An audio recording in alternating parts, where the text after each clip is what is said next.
Hey everyone, Raptor Spank here. Today we have Metacheck, December 1st. This is the show where I look at the meta and talk about a couple of decks I find interesting.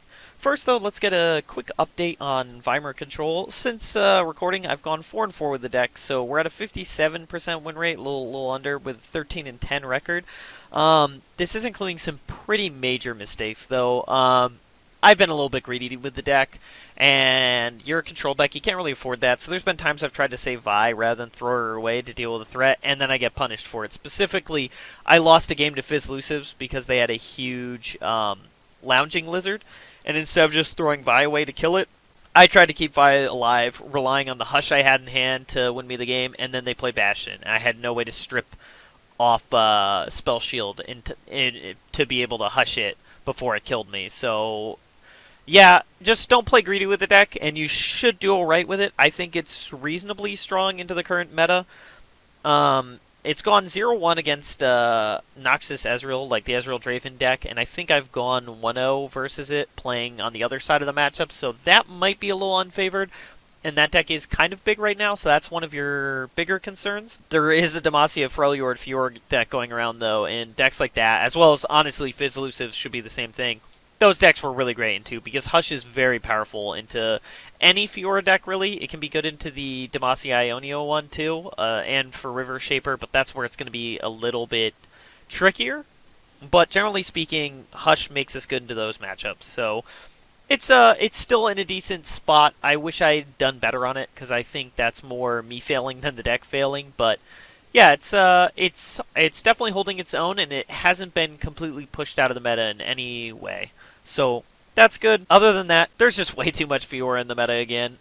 I'm really hoping eventually they nerf that card, since it's been a top tier card since the game literally came out, since right off the rip, and they've nerfed pieces of the deck, but Fiora's never gotten nerfed. I would like to see it just to not be dealing with the card anymore. It's very, very frustrating if you're not playing a deck that has access to Hush, but generally speaking, I've been doing fairly well into the Fiora decks, but the Fiora decks are really strong. Well, maybe not the Freljord version, but the Shen Fiora deck is really, really strong. So that's a deck you can consider. And I don't think they're really going to nerf it. They haven't yet, so I have very few reasons to believe they finally will. But it would be good for the game, I think.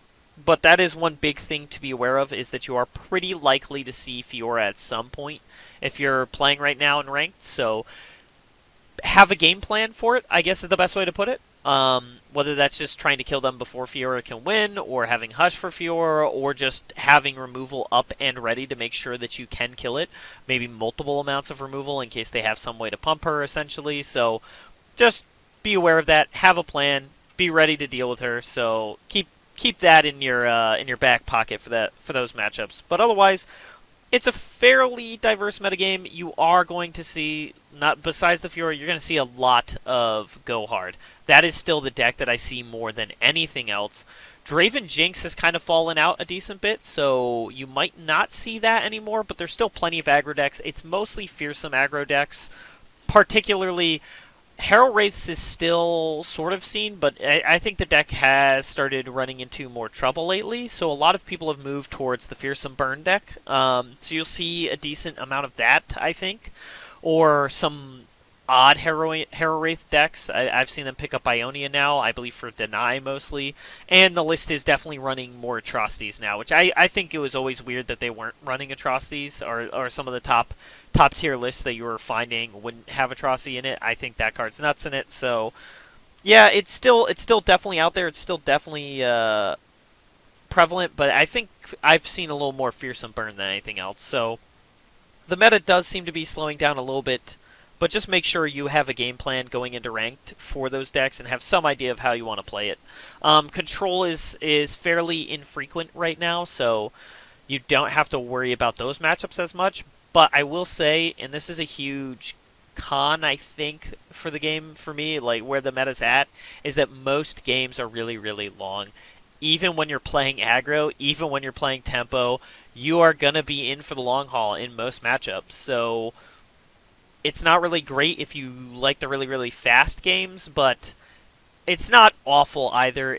We're not talking like huge 30, 40-minute slugfest, but most of your games are going to be over 10 minutes and probably closer to 20 minutes. So that's something to be aware of. It's kind of bad if you're trying to do late season grind like I am, so that's a little unfortunate. But all in all, I don't hate where the meta's at. I feel like there is still a semi-diverse amount of decks that you can try, but definitely go hard mid range is still the big deck you're going to be seeing. But let's talk about decks now. First off, I want to talk about Noxus Piltover Ezreal Draven Tempo. Now, I covered this deck back when the Ezreal changes happened in Metacheck, but I kind of had the wrong read on it. I was thinking much more like the original Draven Ezreal deck, which was a very, very big combo deck. It leveled up your Ezreal very quickly, and then Ezreal was still your primary win condition because you had a lot of cheap spells to cast with a flipped Ezreal, and that strategy is not as effective now. This is actually a lot closer to the Bilgewater deck, where it's a tempo deck, where you're just trying to do a bunch of damage early, and then Ezreal's just kind of close out, as well as Captain Farron is kind of your penultimate finisher.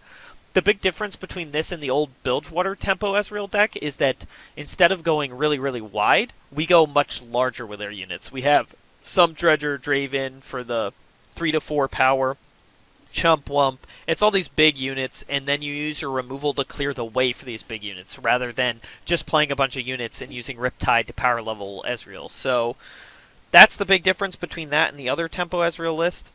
I definitely liked Swain more originally, but I think the Draven deck is much better because when you're just looking at them as an Ezreal deck, the Swain version is a better Ezreal deck and a better way to make Ezreal a big payoff.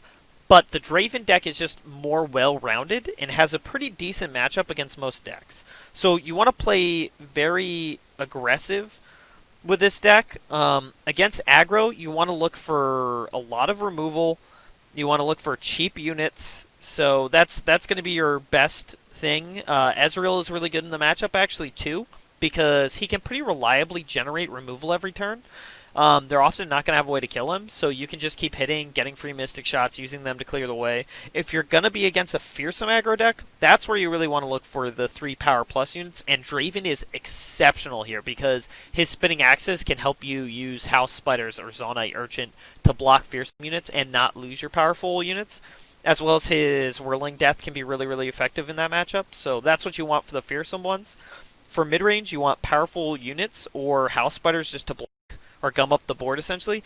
And then combine that with really heavy removal like Ravenous Flock, Scorched Earth, or Thermogenic Beam. Just big ways to clear the large units, either by doing a little bit of damage and then Ravenous Flocking / Scorched Earth, or just firing off a huge Thermogenic Beam to clear. Farron can also be a really, really potent finisher here, especially against stuff like Banner Scouts, where you're going to have to actually flip the script fairly early. That's also another good card to look out for. With control, you want to be fast and aggressive. Also, Chump Wump, his shrooms can be very, very good because you're probably going to grind the game out. So even if you're not using it with Ezreal to get a little bit of extra damage through, there's a good chance that your opponent could just draw themselves to death off the shrooms. So that's really good. And then Ezreal / Farron are really great ways to close out the game. All in all, the Ezreal Draven Tempo deck has a pretty solid matchup versus most of the meta. There's definitely unfavored matchups, but you're going to be able to win against pretty much any deck you can see. There's no deck where it's just an auto lose, and that can be really nice when you're trying to grind out. Now let's talk about Fiora Shen. This is the pretty frustrating mid-range all-star that has been sweeping the meta. It can go aggro, it can be combo, it can be mid-range, tons of barrier / pump spell / combat tricks and deny to maintain favor for them. Fiora provides a ruthless combo win condition, and River Shaper keeps their hand full. It could just be really, really annoying to try to deal with the deck, because if you deal with the Fiora combo, you'll probably lose to their aggro plan. So that's just really kind of annoying that the deck can be everything, in a way. It doesn't usually end up being the control deck, but you could even argue that it could be that if you're going with something like River Shaper / Screeching Dragon with a bunch of combat spells to just keep killing your things. It can really just do everything, which is great if you want to play the deck, and it's really, really if you end up playing against the deck. That said, the deck is by no means perfect, and it's definitely possible to win / lose with the deck, so it's just a frustrating deck to play against, and that's why I call it a frustrating mid-range deck. Early drops, Fiora, and combat tricks are really good to help hold off aggro decks. The combo win is very doable here. This is arguably where it's going to be the best because they'll have a lot of small units that you can kill with Fiora, and just pumping Fiora can be enough to keep her alive where you don't have to actively be protecting her. So she can be able to generate kills extremely quickly, especially against discard aggro. For mid-range, you want to look to break the symmetry with lots of well-costed units backed by Barrier. Riposte and Concerted Strike are really phenomenal here because you can basically make sure you're killing their stuff while they can't kill yours. And then Bright Steel Formation, very, very good here because that's just going to be really hard for a mid-range deck to deal with, essentially getting Barrier onto all your units that often. So Control is where you kind of want to develop quickly and use Sharp Sight/Deny to protect your board state, or just use Relentless Pursuit to run them down faster than they can deal with. All in all, it's another well-balanced list that can hold its own against pretty much any deck you can run against. So that's good. Obviously, this deck's pretty fragile to Hush decks, or often can be if you're going for the Fiora route, but you can still just overwhelm them with a huge board state, so it really, really can win pretty much any matchup. And then finally, we have something a little more spicy with Demacia, Freljord, Fiora. Now, I know this is another Fiora deck, but this really is a Fiora deck. This is an all-in Fiora combo. You run 3 copies of Fiora plus 3 copies of Entreat to make sure you get her. I've seen this deck a lot this weekend, which is very, very interesting. I think it's a very fragile list, but what it does well. If they can deal with Fiora, you lose. If not, you can win pretty quickly. It uses pump spells, frostbite, combat spells, basically to kill multiple units a turn without risking your Fiora, so that you can get to that combo win pretty quickly. Against aggro, you want to look for pump spells and combat spells to combo quick. Frostbite can be very strong. Standalone is very strong, because as I mentioned with the previous list, against aggro, it's very hard for them to kill your Fiora. So if you can just keep her high health while killing their units, you're probably going to win. So that's how you want to handle the aggro matchup. Into mid-range, you really want Frostbite because they're going to have a lot of big units, so being able to just take away their power is very effective. And then potentially you're going to want some sort of power pump for Fiora to make sure that she can actually kill these units when you're frostbiting them. But you should be able to play a little bit slower than the aggro deck and not be rushing your combo out, and so that can let you set up a better combo at least, or a safer combo. And then into control, our best card is Unyielding Spirit. That will deal with most problems. Obviously, Hush makes this more relevant, so into control decks like Veimer control, we're going to have issues. But Shadow Isles control decks, this is just an auto-win. If they can't kill Fiora in response to Unyielding Spirit, you just win the game, essentially. Unless they can somehow magically win against you really, really quickly, you should be able to win, just by running them down with Fiora at this point, or by combo killing them if they are trying to develop a board at the same time. So that's your all-time best card, but since you're probably going to be running them down with Fiora because they probably won't develop against you, Pump Spell's also really good here. And that can be good for keeping her alive in the early game against things like Grasp of the Undying if you do try to run her out quick. But again, you pretty much want to be able to run her out with an Unyielding Spirit able to back her up.